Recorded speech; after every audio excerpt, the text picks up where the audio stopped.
जिंदगी में अंधेरेपन से कभी भी मत घबराना, जिंदगी में अंधेरेपन से कभी भी मत घबराना, क्योंकि तारे अक्सर अंधेरे में ही चमकते हैं। तारे अक्सर अंधेरे में ही चमकते हैं। नमस्कार साथियों, मैं अजीत कुमार आपके YouTube channel competition community SSC अर्थात कोको एसएससी पर आप सभी का बहुत बहुत स्वागत करता हूं। आइए आज हम लोग कंजक्शन के अपने आखिरी पार्ट को कवर करते हैं। दैट इज, इसके पहले हम लोगों ने कंजक्शन के पार्ट 1 से लेके पार्ट 5 तक को कवर किया है। आज हम लोग कंजक्शन का 6th पार्ट पढ़ेंगे और इसमें हम लोग कई ऐसी चीज़ों को पढ़ेंगे जो अक्सर हम लोगों को कंजक्शन टॉपिक में पढ़ने को नहीं मिलता है, जो अक्सर हम लोगों को कंजक्शन टॉपिक में पढ़ने को नहीं मिलता है। और फिर उन सारे कॉन्सेप्ट को पढ़ने के बाद कुछ कंजक्शन के सुपरफ्लुअस क्वेश्चन को भी हम लोग बनाने का प्रयास करेंगे। तो आइए फटाफट अपने वीडियो सेशन को आगे बढ़ाते हैं और आपको लेकर चलते हैं यहाँ से आगे। सबसे पहले हम देखते हैं कि आज क्या कुछ खास है हमारे पास, आज क्या कुछ खास है हमारे पास इस कंजक्शन के 6th पार्ट में। तो देखिए यहाँ पे अलोंग विथ आपको दिखाई दे रहा है। ये देखिए अलोंग विथ आपने सब्जेक्ट वर्ब एग्रीमेंट में भी पढ़ा था, वहाँ पे हम लोग पढ़े थे। वहाँ पे हम लोग क्या पढ़े थे? तो वहाँ पे हमने आपको बताया था कि ये रहा अलोंग विथ, इसके पहले और बाद में, इसके पहले और बाद में, इसके पहले और बाद में यदि कोई दो अलग अलग सब्जेक्ट यहाँ पे अटैच हो, अलोंग विथ के पहले कोई सब्जेक्ट आए, अलोंग विथ के बाद में यहाँ पे कोई सब्जेक्ट है, ठीक है। ये हम लोग कहाँ पढ़े थे? तो ये हम लोग पढ़े थे सब्जेक्ट वर्ब एग्रीमेंट में। अब इसको देख के आप घबरा मत जाना भाई कि सर ये कंजक्शन टॉपिक है, आप सब्जेक्ट वर्ब एग्रीमेंट की चर्चा यहाँ पे क्यों कर रहे हैं। तो यहाँ पे हमने आपको बताया था कि यदि कोई भी दो सब्जेक्ट अलोंग विथ से अटैच हो, then the verb will agree with the first one. तो ऐसे सिचुएशन में ये जो वर्ब होता है, ये वर्ब किससे एग्री करता है? पहले वाले सब्जेक्ट से एग्री करता है। यही हमने आपको यहाँ पे पढ़ाया था, ठीक है दोस्तों। अब देखिए इसके आगे हम लोगों को यहाँ पे क्या पढ़ना है। अलोंग विथ का मतलब क्या होता है? के साथ। क्या होता है? के साथ, ठीक है। क्या मीनिंग होता है? के साथ। जैसे आई अलोंग विथ यू, जैसे मैं तुम्हारे साथ। बात समझ में आई? तो इस सेंस में हम लोग इसका यूज करते हैं, ठीक है। चलिए इनके कुछ क्वेश्चन को यहाँ पे देखते हैं हम लोग। यहाँ पे देखिए हमारा पहला क्वेश्चन क्या है। The prime minister along with other ministers, तो प्रधानमंत्री दूसरे मंत्रियों के साथ, ठीक है। अब जरा ध्यान दीजिए यहाँ पे क्या लगा हुआ है? अलोंग विथ लगा हुआ है। क्या लगा है यहाँ पे? तो यहाँ पे लगा हुआ है अलोंग विथ। अब ये क्या लगा है? Along with. अब अलोंग विथ के पहले यहाँ देखिए ये क्या है? प्राइम मिनिस्टर है, और बाद में देखिए ये क्या है? अदर मिनिस्टर्स हैं। तो यहाँ जो वर्ब आएगा ये किसके अकॉर्डिंग होगा?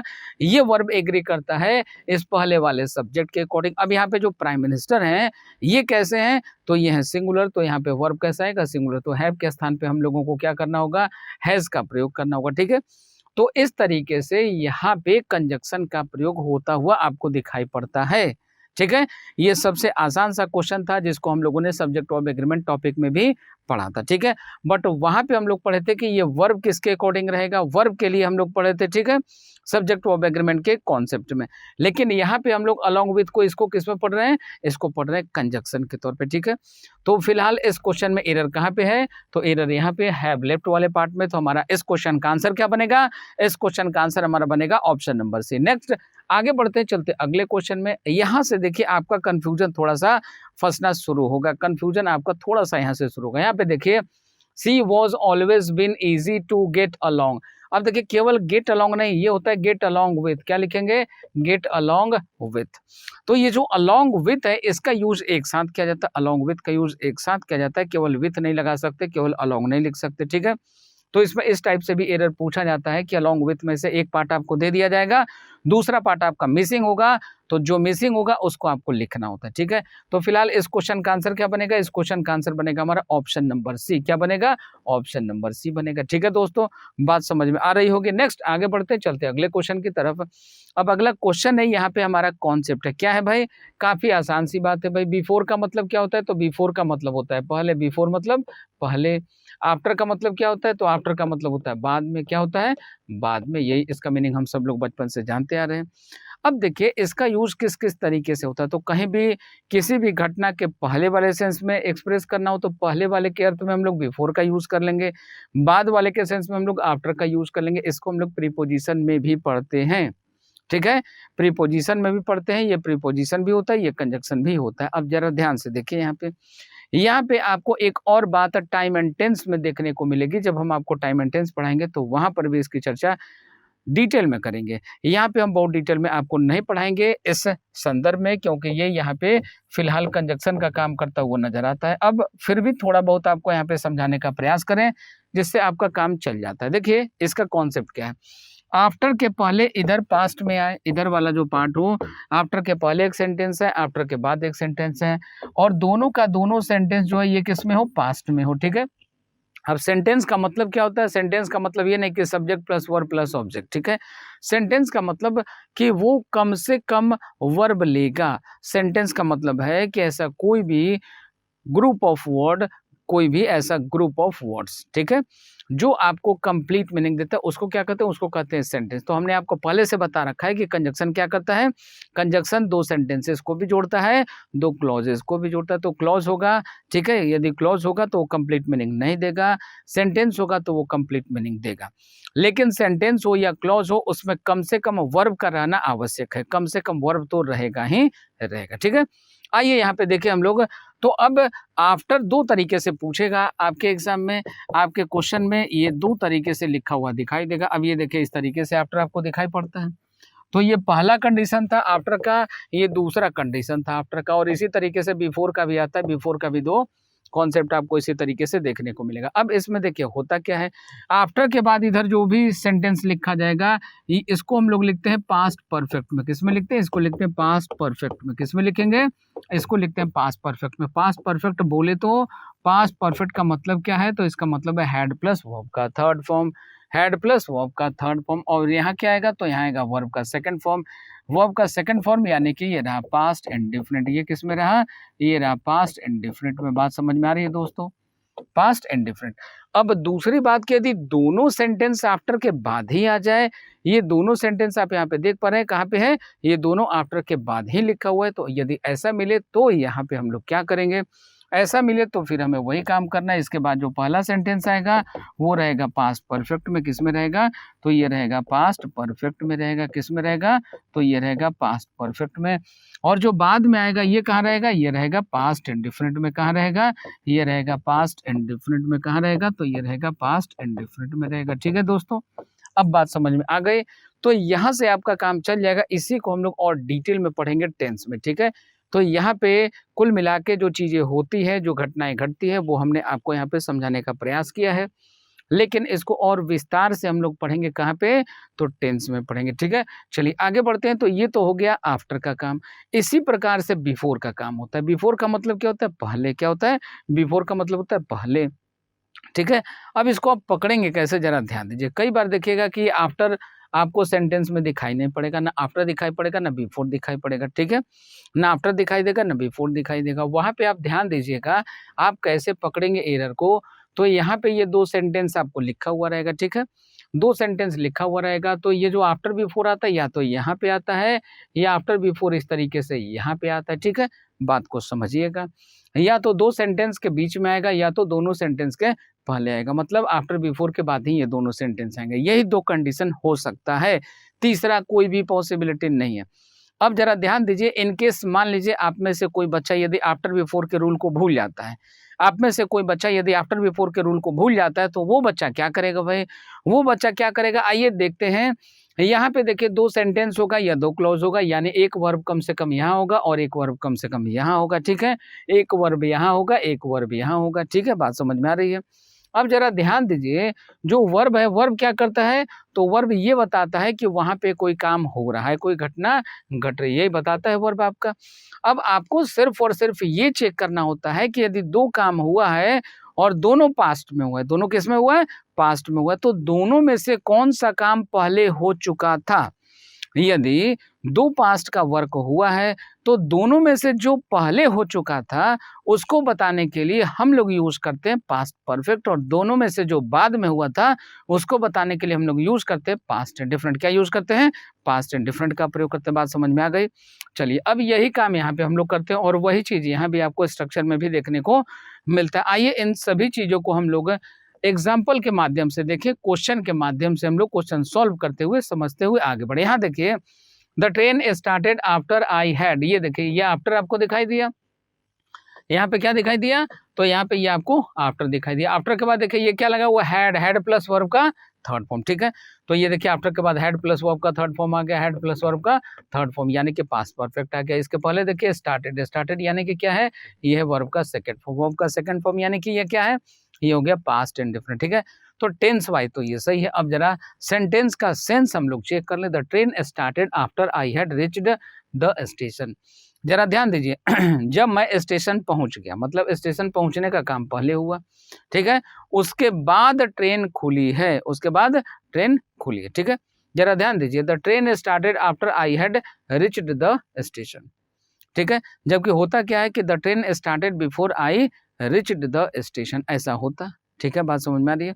दोनों का सेंस अलग अलग है। आप ऐसा नहीं कह सकते कि ये नहीं होगा और वो होगा, ऐसा कुछ भी नहीं कहा जा सकता इंग्लिश में, ठीक है। अब जरा यहाँ पे ध्यान दीजिए, तो यहाँ पे क्या है, ये आफ्टर का सेंस है। अब यहाँ आना क्या चाहिए था, आफ्टर आएगा या बिफोर आएगा, थोड़ा सा दिमाग पे जोर डालिए, थोड़ा सा सोचिए, सोच के बताइए क्या आएगा भाई। The train started after I had reached the station, before I I reached the station. अब यदि आप में से किसी का मन होता है कि सर यहाँ पे हम लोगों को बिफोर लगाना चाहिए, मान लीजिए आप में से किसी बच्चे का मूड हो गया कि सर यहाँ पे बिफोर लगना चाहिए आफ्टर के स्थान पे। अब जरा ध्यान दीजिए, यदि आप यहाँ पे बिफोर लगाएंगे, क्या लगाएंगे, बिफोर लगाएंगे, बिफोर लगाएंगे तो ये स्ट्रक्चर रॉन्ग हो जाएगा। ये स्ट्रक्चर क्या हो जाएगा, ये स्ट्रक्चर आपका गलत हो जाएगा, ठीक है। तो स्ट्रक्चर के अकॉर्डिंग ये सही है। इस सेंटेंस का सेंस थोड़ा सा अलग है। फिलहाल इस क्वेश्चन का आंसर क्या बनेगा, तो इस क्वेश्चन का आंसर बनेगा no error, that is option number D. क्या बनेगा, ऑप्शन नंबर डी बनेगा, ठीक है। नेक्स्ट आगे बढ़ते हैं, यहाँ से हम लोग चलते हैं अगले क्वेश्चन में। अगला क्वेश्चन क्या है, talk to her dash it is too late. आप उससे बात कर लीजिए, अदरवाइज कहीं ज्यादा देर ना हो जाए, ठीक है। तो अब ज्यादा देर हो जाए उसके पहले आप बात कर लीजिए, तो यहाँ पे पहले वाला सेंस चाहिए। अक्सर देखते हैं कि ये सब लाइन जो है आपको फिल्मों में देखने को मिलता है, जैसे मोहब्बतें टाइप का फिल्म देखिए या कोई भी लव स्टोरी देखिए, तो जब तक एक दूसरे को विश करता है, ठीक है, पहला लड़का हो या लड़की किसी दूसरे को, अपोजिट वाले को विश करता है, उसके पहले उसका कहानी कुछ और हो चुका होता है, ठीक है। तो वैसे सेंस में इसको यूज किया जाता है कि जब तक मौका हाथ से निकल जाए, काफी देर हो जाए, उसके पहले तुम जाओ और जाके सारी सच्चाई बता दो कि भाई तुम मुझसे कितना प्यार करते हो, ठीक है। चलिए आगे बढ़ते हैं। तो शाहरुख खान की मूवीज में या जितने भी रोमांटिक स्टोरीज, रोमांटिक मूवीज बनते हैं, रोमांटिक स्टोरीज आप पढ़ेंगे किसी बुक में, नोवेल में, मैगजीन में, उन सभी जगहों पे ऐसे सेंटेंसेस का जम के यूज होता हुआ दिखाई देता है। चलते हैं अगले क्वेश्चन में। अगला क्वेश्चन क्या है हमारा, देखिए, please put out all the light, मतलब क्या करें, सारे लाइट को बुझा दीजिए, ठीक है। आफ्टर लिविंग द ऑफिस, मतलब ऑफिस को छोड़ने के बाद, आफ्टर लिविंग द ऑफिस। यहाँ जरा ध्यान दीजिए, आपको क्या क्या दिखाई दे रहा है, यहाँ पे ये आफ्टर दिखाई दे रहा है। अब जरा ध्यान दीजिए, आप सारी बत्तियां बुझाइएगा कब, ऑफिस से निकलने के बाद के निकलने के पहले। जरा सोचिए, आप ऑफिस बंद करके जा रहे हो, तो ऑफिस बंद करने के पहले आप सारे लाइट को ऑफ करेंगे या बंद करने के बाद? सीधी सी बात है कि ये होगा पहले, तो यहाँ आफ्टर के स्थान पे क्या यूज करना चाहिए, हम लोगों को यूज करना चाहिए बिफोर का। तो आंसर हमारा क्या बनेगा, हमारा आंसर बनेगा ऑप्शन नंबर ए। क्या बनेगा, ऑप्शन नंबर ए बनेगा। नेक्स्ट अगले क्वेश्चन की तरफ चलते हैं। देखिए अगला क्वेश्चन क्या है, he left home and joined the army, मतलब कोई लड़का है, पुरुष है, जिसने अपना घर छोड़ दिया और जाके आर्मी ज्वाइन कर लिया, ठीक है, अच्छी बात है भाई, देशभक्ति में जा रहे हैं। When he had graduated, अब देखिए यहाँ पे when का मतलब जब, when he had graduated। अब जरा यहाँ ध्यान दीजिए, ये क्या है, ये है वर्ब का, ये क्या है, तो ये वर्ब का सेकंड फॉर्म यानी पास्ट इंडिफरेंट। यहाँ देखिए had graduated, यानी ये क्या है, ये हो गया had प्लस वर्ब का third form, had plus verb का थर्ड फॉर्म। तो अब बताइए यहाँ पे when लगेगा क्या, when की जगह प्रेफरेबल आंसर क्या बनेगा, तो when की जगह प्रेफरेबल आंसर बनेगा हमारा आफ्टर। क्या बनेगा, आफ्टर, मतलब पहले वो ग्रेजुएट हो गया, ठीक है, फ्रॉम हाई स्कूल, ठीक है। अब ये देखिए, ये पूरा का पूरा सेंटेंस थोड़ा सा अजीबोगरीब लग रहा है। कैसे लग रहा है भाई, ग्रेजुएट, ग्रेजुएट कहाँ से हो गया, तो फ्रॉम हाई स्कूल, ठीक है, हाई स्कूल से ग्रेजुएट हो गया। तो हाई स्कूल नहीं होना चाहिए था, यहाँ होना चाहिए था फ्रॉम कॉलेज। क्या, यहाँ होना चाहिए था कॉलेज, ठीक है। लेकिन कभी कभी देखिएगा कि नाम होता है स्कूल का कॉलेज, ठीक है, जैसे समथिंग कॉलेज, जैसे मान लीजिए एक कॉलेज है, नाम है उसका राजकुमार कॉलेज, तो नाम है राजकुमार कॉलेज और उसमें पढ़ाई कहाँ तक की होती है भाई, तो 10+2 तक की होती है, तो है तो वो स्कूल। बात समझ में आ रही है। इसी प्रकार से मान लीजिए कोई कॉलेज हो और उसका नाम हो सकता है, रेयर केस में कभी कभी ऐसी चीजें मिल सकती है जिसका नाम हो हाई स्कूल, ठीक है, आमतौर पे ऐसा होता नहीं, तो इन दैट केस हम लोग इसको एक्सेप्ट कर सकते हैं, ठीक है। चलिए आगे बढ़ते हैं यहाँ से। तो इस क्वेश्चन का आंसर हमारा क्या बनेगा, व्हेन की जगह हम लिखेंगे आफ्टर, तो हमारा आंसर क्या बनेगा, आंसर बनेगा ऑप्शन नंबर बी। क्या बनेगा, ऑप्शन नंबर बी बनेगा। तो ये हो गया हमारा करेक्ट आंसर। आगे बढ़ते हैं, चलते हैं अगले क्वेश्चन में। देखिए हमारा अगला क्वेश्चन क्या है, अगला क्वेश्चन है सी फेल्ट हॉट एंड स्टिकी मतलब ये कोई फीमेल है, कैसा महसूस करे भाई, हॉट एंड स्टिकी, मतलब बहुत गर्मी है और चिपचिपा मौसम होगा, जैसा कि अक्सर मई जून के महीने में होता है अपने भारत में। 6 hours on the bus, she felt hot and sticky, मतलब बस से यात्रा कर रही होगी और बस में यात्रा करते समय उसको कैसा फील हो रहा होगा, तो 6 आवर्स ऑन द बस, मतलब 6 घंटा बिताई होगी। तो 6 घंटा बिताने के पहले या 6 घंटा बिताने के बाद वो बहुत गर्मी फ़ील कर रही होगी, ठीक है? क्योंकि बसेस वगैरह में ऐसी ज़्यादा बढ़िया सुविधाएँ होती नहीं, या बस से उतरी होगी, मान लो एसी बस होगी, उससे उतरी तो उसको बहुत ज़्यादा गर्मी फ़ील हो रही होगी, ठीक है? तो यहाँ पे क्या होना चाहिए, 6 घंटा यात्रा करने के बाद, ऐसा क्वेश्चंस निकल रहा है, ना कि 6 घंटा यात्रा करने के पहले। तो 6 घंटा यात्रा करने के बाद उसको ऐसा फ़ील हो रहा है, तो बाद के लिए हम लोग क्या यूज़ करेंगे, आफ्टर का यूज़ करेंगे। नेक्स्ट आगे बढ़ते हैं। अब यहाँ पे देखिए होता क्या है कि आम तौर पे हम लोगों को कंजक्शन टॉपिक में जो कंजक्शंस है सिर्फ वही पढ़ा जाता है, पढ़ाया जाता है, उसके बाद की चीज़ों को इग्नोर कर दिया जाता है। अब आइए यहाँ पे हम आपको सिखाते चलें। देखिए सपोजिंग और इफ, इन दोनों का प्रयोग एक साथ नहीं किया जाता। यदि कहीं भी किसी भी सेंटेंस में आपको सपोजिंग और इफ एक साथ लिखा हुआ दिखाई दे, तो ज़्यादा प्रेफरेबल है कि आप सपोजिंग को यहाँ पे कैंसल कर दीजिए, सपोजिंग को यहाँ से रिमूव कर दीजिए, इफ़ को आप एक्सेप्ट कर लीजिए। सपोजिंग को रिमूव करेंगे, इफ़ को एक्सेप्ट करेंगे, क्योंकि दोनों का प्रयोग एक साथ एक ही सेंटेंस में नहीं होता, दोनों का प्रयोग एक साथ एक ही सेंटेंस में नहीं होता, ठीक है? आइए चलते हैं, कुछ क्वेश्चन को यहाँ पे देखने का प्रयास करते हैं।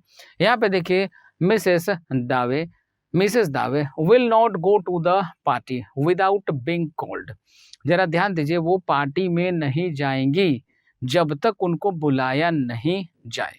यदि उनको बुलाया नहीं जाए या जब तक उनको बुलाया ना जाए, दोनों करीब करीब सेम है, ठीक है? तो अब आ जाइए, देखें यहाँ पे until she is invited, sorry until she is invited, फिर से until she is invited, मतलब यहाँ पे जरा ध्यान दीजिए, ये until माने कि ये क्या बता रहा है, ये टाइम बताने के लिए हम लोग यूज करते हैं। इसके पहले के कंजक्शन के वीडियोस में हमने आपको बताए हैं, ठीक है? until का प्रयोग करते हैं हम लोग टाइम के रेफरेंस में, unless का प्रयोग करते हैं हम लोग कंडीशन बताने के लिए, unless कंडीशन के लिए, until टाइम के लिए, ये हमने आपको बताया था, ठीक है?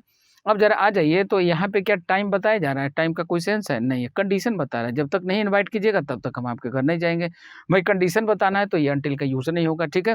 कंडीशन बताने के लिए unless का यूज करेंगे, फिर दूसरा क्या यूज कर सकते हैं, टिल का यूज करेंगे नहीं, टिल until दोनों का यूज करते हैं टाइम के रेफरेंस में। नो इम्प्रूवमेंट होगा नहीं, क्योंकि ये जो अंडरलाइन किया हुआ पार्ट है, इम्प्रूवमेंट का जो पार्ट है वो ऑलरेडी इनकरेक्ट है। अब आगे बढ़ते हैं, क्या बचा हमारे पास, if she is not invited, यदि उसको इनवाइट नहीं किया जाएगा तो, और देखिए यहाँ पे इफ के साथ एक और कॉन्सेप्ट हम आपको सिखाते हैं। चलिए देखिए, ये जो इफ होता है, इफ के बाद इधर इफ के तुरंत बाद जो पहला सेंटेंस लिखा जाएगा, इफ के बाद एक भी सेंटेंस आ सकता है और एक से ज़्यादा सेंटेंस भी आ सकता है। तो इफ के बाद अब यहाँ जो पहला सेंटेंस आता है, इसमें हम लोग क्या करते हैं, इस पहले सेंटेंस में हम लोग शैल विल का यूज नहीं करते। किसका? इस पहले सेंटेंस में शैल और विल का यूज नहीं किया जा सकता। इस पहले सेंटेंस में हम लोग यूज करते हैं वर्ब के फर्स्ट फॉर्म या वर्ब के फिफ्थ फॉर्म का, वर्ब के फर्स्ट फॉर्म का या वर्ब के फिफ्थ फॉर्म का। अब यहाँ देखिए, ये जो इज है, ये क्या है भाई, तो इज क्या होता है, इज होता है हमारा वर्ब का फिफ्थ फॉर्म। कौन सा फॉर्म होता है? वर्ब का फिफ्थ फॉर्म होता है, ठीक है? ये सारी बातें हमने आपको सब्जेक्ट वर्ब एग्रीमेंट के फर्स्ट सेकंड क्लास में बताई थी, ठीक है? तो यदि किसी का छूट गया हो तो पीछे के वीडियोज को जाके जरूर से देखा कीजिए। यही कारण है कि हम अक्सर अपने वीडियो में बोला करते हैं कि भाई आपका कुछ भी छूट जाए, आप सभी चीज़ों को सिक्वेंस में देखते हुए आगे की ओर बढ़ते चलिए, ठीक है? तो सभी चीज़ों को सिक्वेंस में देखते ही चलिए आगे बढ़ते हैं। अब इस क्वेश्चन का आंसर हमारा क्या बनेगा? आंसर बनेगा ऑप्शन नंबर ए। नेक्स्ट अगले क्वेश्चन में चलते देखिए।